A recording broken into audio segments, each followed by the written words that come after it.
Mckenzie is blaming the minister, Mchunu, the minister, and them are blaming. So let's get to the truth of it.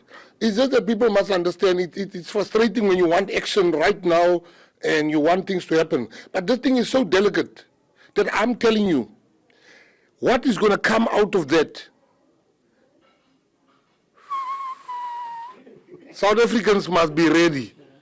I'm also going to testify at the commission because I know things.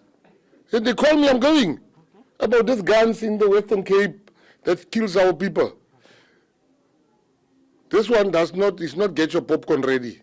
Go and get the popcorn factory ready because this thing, the corruption is going to come out of there.